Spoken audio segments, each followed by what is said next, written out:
let's start back. We did the first 40 minutes of this show on the Rams, and I think we can get back there now. Yeah, because we haven't done enough. It really was like that. No, seriously, we haven't. So, I like to use the saying, two things can be true at once. So two things can be true. The Rams and Eagles are the top two teams in the NFC, but there is a gap between the two teams at the moment. I don't agree. You don't agree? I do not. Why not? Well, I'll give you an example.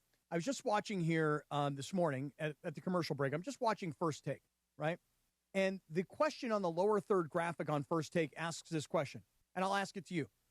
Are the Eagles on their own tier in the NFC? That's exactly how it was written. Are the Eagles on their own tier? I believe so. I don't. Yeah. And this is what bothers me about yesterday's game. If the Rams kick the game-winning field goal and the Rams are sitting at 3-0 and the Eagles are sitting at 2-1 and the Rams had gone cross-country and they had exercised the demons of getting run over last year twice, okay? If the Rams kick a field goal, something that should be easy and fundamental, having a field goal blocked, I'm telling you, if we go back and we look at the numbers last year, I'll bet you that on the season last year, there were under 10 field goals blocked on the entire year. I'm just taking a guess. You had 2 field goals blocked in the same quarter. And so for me, if the Rams kick the field goal, either one of them, frankly, but let's just go with the last one. If the Rams kick the field goal and win, today the national perception is the Rams are the best team in the NFC. How could they go cross-country, shut down Saquon Barkley, win on the road in Philadelphia? How did they do that? The Rams are the best team in the NFC. But because they lost the game on a second blocked field goal, and by the way, the score was then run up because the kick was returned for a touchdown. Yeah. Now you look at it and you go, you know what? Eagles are significantly better. Listen, I would say this. I think they're on their own tier. I don't think the separation is that big from that next tier. But they are the two best teams. But Philly is better. I mean, the reality is this. It doesn't mean the Rams can't get better at the end of the season. They can't, by the end of the season, be better than Philly. But right now, we could argue about, we said it all off. Oh, they gave the Eagles the toughest, competition they had in the playoffs last year. Matthew Stafford had a chance to win the game. So they've now been in this position twice where they've had a chance to win the game. They've had multiple opportunities in the game to seal a game or win a game, now twice on the road in Philly, but have come up short. And this, unfortunately, in football particularly, it is a zero-sum game. You win or you lose. Yeah, no, it's about winning. You either win or you lose, and it doesn't matter how pretty it is or how ugly it is. But I'll just say this about the Rams. Number one, the Rams had a huge lead in this game. The fact that they squandered it is almost hard to believe, number one. Yeah. Number two, from a coaching perspective, on a 3rd and 1, I love the play. Go deep. Take your shot because you know it's 4-down territory. Yeah. But on 4th and 1, when you've lost one of your starting offensive linemen and you bring in a replacement player and you decide to run right behind your right guard rather than go to the strength of your offensive line. Well, your backup right guard. That's right. That is a coaching mistake. It is I'm going to outsmart you, and it didn't work. So you had a coach who made, in my opinion, a mistake on 4th and 1. You had your top receiver, well, maybe your second receiver, drop a ball in the end zone. Would have been a great catch, but certainly a catchable ball. And you had your offensive line get blown up twice on field goal attempts. That is why the Rams lost the game. Well, also, the Eagles just did this. What is that? They snapped their fingers like Thanos. They are Thanos right now. They're the epitome of what the bad guy looks like. They are unbeatable. They are inevitable, like Thanos was in the movie. And the Rams, like the Avengers, are trying to figure this out, coalesce as a team, because there are a lot of great individual talents on this team. And some of them have been great together as a team, but there are new components to this particular roster. And they have to find a way to get that chemistry, to coalesce, to be a unit as one, to work complementary with each other. Complementary football to be able to take down Thanos. Now, it took the Avengers 4 freaking movies. If you're the Rams, we don't want to take 4 freaking games to do this. You got to find a way to do it, because if not, Thanos is just going to snap his finger, keep collecting these Infinity Stones, and you're in deep trouble. Cappy looks so confused Point right of now. information, two things come to mind. Number one, I Who's have no Thanos? idea who Yeah. Thanos Yeah, is. you have no idea. I have no idea about any of these movies. Yeah. And lastly, There's 4 of them. I know, and what bothers me most, Wait, Cappy, Thanos is Giannis's brother. No, that's the Nassus. and what bothers me That's more what they than call him for anything short. That was good. is what you just said, that it took 4 movies to take him down. So you're telling me now that Thanos ultimately gets beaten? No.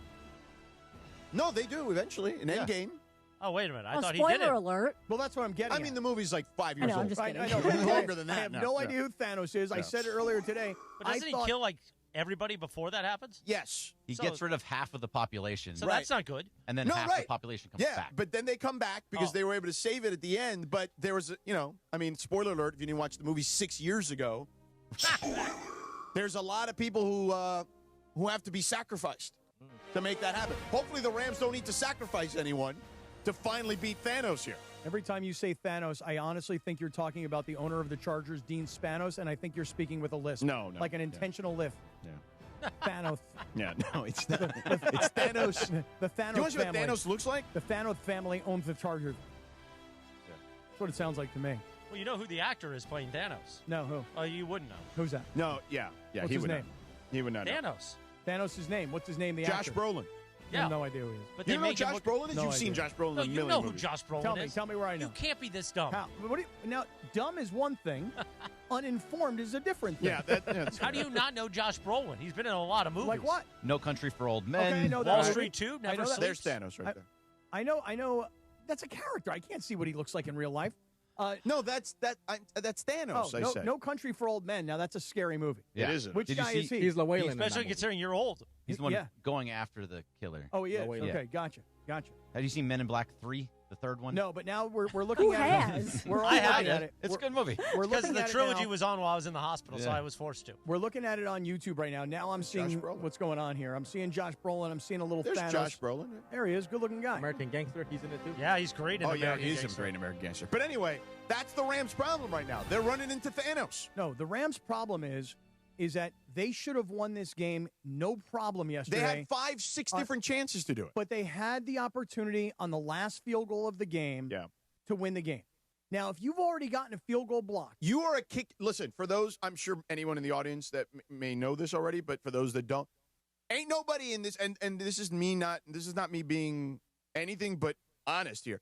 You understand special teams in a way that I don't think anyone at this station understands special teams the way you understand. well, I it. got lucky. I got very lucky in my life that I had a coach by the name of Scott O'Brien who wound up winning like 4 or 5 Scotty Super O. Bowls with the Patriots. Yeah. And he was my early mentor in my life.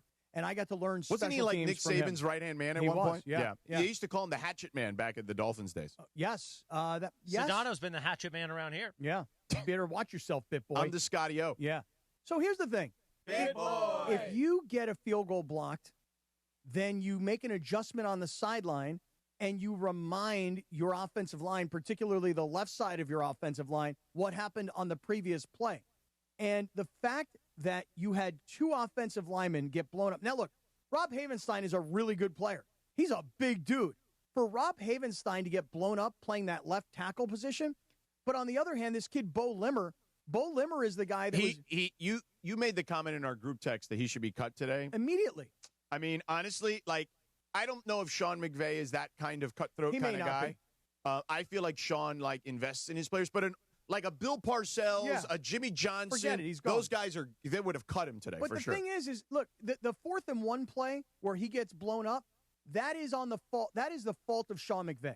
Sean McVay decided to call a play to run a ball on the right side behind a backup offensive lineman. Yeah. Mostly, I'm guessing, because he thought that the Eagles would say, well, he's not going to run here. He's going to run over here. Yeah. He thought he could outsmart them. He didn't. Okay? But to have one field goal blocked is one thing.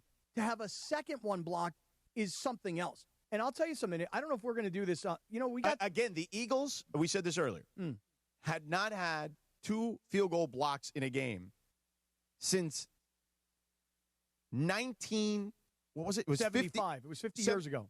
No, it was 50 years ago to the day, right? September 21st, 1975. Oh, by the way, side note is Against the that Giants. It was 50 years ago to the day that the NFL today came on the air on CBS. Well, did and they did that see? retro thing. I thought it was pretty funny. Yeah. I thought they They did a had good Brent job with that. Musburger on, Right. yeah. I thought it was really good. But if you're watching YouTube right now, George, I want you to look at the YouTube right this second. Guys, I know you had it up there, but we have the end zone shot of the last field goal. And if you look at the left side of the offensive line, because you're looking at it from the way the kicker would look at it, you're looking at it from behind the offensive line. If you look at that picture and then you guys roll the video, you will see that Havenstein gets annihilated, and right next to Havenstein is the other kid, Limmer, and he gets blown up too. And because of that, these two guys on the left side, they got blasted so badly that Philadelphia was able to be probably 2 to 3 yards past the line of scrimmage, and then you jump up in the air and assume your hands are about 9 to 10 feet up in the air. I mean, listen, you guys, we can sit here and argue all day long. Was the kick low? Some people might say it is. If there's not this sort of penetration, it's not. Might the kick have gone left? Perhaps. But to have 2 field goals blocked in the same quarter and one of them to win the game, that is some unprofessional crapola. Is what that is. Is the kick not to fault at all? The kicker's not to fault at all, you think? Not really. I mean, both of them? Look at Limmer. Look at his right leg. Look how he gets destroyed. Yeah. Absolutely destroyed. So now what you've got is these guys, Jalen Carter and Jordan Davis, these 2 superstar defensive linemen. They've pushed the line of scrimmage back, and they've gotten up in the air. You know, as a kicker, unless you just completely miss them, I mean, you're trying to kick the ball straight. Look at Limmer. He just gets blown up. And you know why he gets blown up, George? Because his first step is supposed to be to his right, so that he can line up with the center and he can actually support the center. Yeah. And instead, his first step is back because he's blown off the ball. Yeah, and Havenstein, to your point earlier in the show, just absolutely got blown up as well there. Yeah, I mean, listen, again. That's a good breakdown, Cappy. Thank you. They didn't lose the game because 2 field goals got blocked. Yeah, and by the way, good job by Parker and Graham back there, too. That is a byproduct of what happened. They lost the game for a lot of reasons. It's not one play or 2 plays. They'll go back and they'll say, why did we call this on 4th and 1? Why didn't Devontae catch the ball in the end zone? Why did our offensive line get blown up on these field goals? Why was our defense, which was in total control, shut down Saquon Barkley? Why did we perfect game plan, force Jalen Hurts to beat us with his arm, which is something he has not proven yet to do? And guess what? He did it. So the game plan worked. It's just that Jalen Hurts came out in the second half and was unbelievable. Well, the defense also let them down in a huge way. I mean, A.J. Brown just annihilated people. Like, he was – I mean, speaking of Thanos, it was like a man amongst boys out there. He would catch the ball, and he would like, get off me, bro. Yeah. And just like keep running. It was insane. And it's funny because I saw after the game, he talked about he felt they were too conservative to start the game. They were very run-heavy. The Rams were ready for that. They were loaded up on Saquon Barkley. Barkley was very – pedestrian, I would say, in this game. And then Jalen Hurts just said, the hell with it. We're going to go. We're going to take big chunk plays. And that first drive where they scored on the Goddard touchdown, it was a 2-score game at that point. So much time left in the third quarter that you're like, this could go sideways very quickly. And the Rams kind of hung around.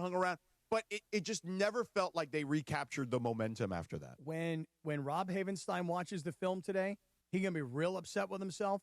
When Bo Limmer watches the film today, he's going to be pissed off.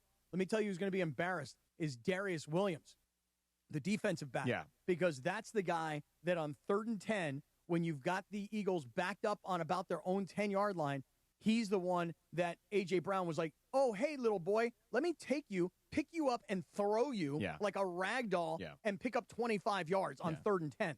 By the way, people wanted you to do your breakdown you just did with the video that Parker and Graham put up about the kick, but in your Gruden voice. Oh, really? Yeah. Oh, that's good. Hey, that's a good request. Yeah. That is a good request. So if we can get the video back up so Cappy could break it down in a Gruden voice for one quick moment. Yeah. So while we reload, let me tell you this. Yeah. Experience the Toyota Rams countdown to kickoff this Sunday with ESPN LA's Travis Rogers and Sua Cravens live from the Hall at Cosm. Watch the action on massive wall-to-wall LED displays. Enjoy local food, craft cocktails, and if you've got a ticket to the game, come in for free. So if you're going to the Rams game at SoFi on Sunday, you can come into Cosm and warm up with us. Not literally because it's cold, but warm up, like get your groove on. You know what I'm saying? I do. Learn more at Cosm.com. Are we reloaded? Yeah, we're re-racking. We're re-racking right now. Re-rack, reload, redo the whole thing, Yeah. man. All right, when you're ready, Cap. Well, I'm just waiting for this video now. Three, There is two, one. There's a little bit of a delay here. You know, there's a little, All right, that's fine. There's a little bit of a It's delay. okay. You know? Yeah. So I haven't seen the video yet. Okay, when it pops up, that's fine. Three, two. 3, 2, 1. The audience does say that your breakdown was as good as any breakdown, that they should hire you as a kicking analyst. Now, there's only one kicking analyst in the sport, right? Isn't it Jay Feely? Jay Feely. At CBS? Of CBS. I'll tell you what, man, let's take a look at this left guard right here, man. And let's take a look at this left tackle. He's a big, strong guy, but take a look at Philadelphia, man. Look how they penetrate the line. They just push these dudes around. Get those big mitts up in the air, man. And Coach, can you tell me about Bo Limmer's right leg that got straightened out there on that play? Tell you what, this guy Bo Limmer, man, he's got to be a little bit bigger, man. I mean, take a look at his right leg. He's supposed to move it over and protect the center. Instead, he gets blown off the ball. And then there's big Jalen Carter, man. I'll tell you something. This guy with that big mitt, he goes up in the air, and then he picks it up on his own. And then he's taking it to the house, man. And I'll tell you something here. Not only did the Rams lose the game, but, man, they lost the cover, too, man. I'll tell you what. That's hard. That hurts, man. The cover was really brutal. That did hurt. I mean, losing the cover was insane.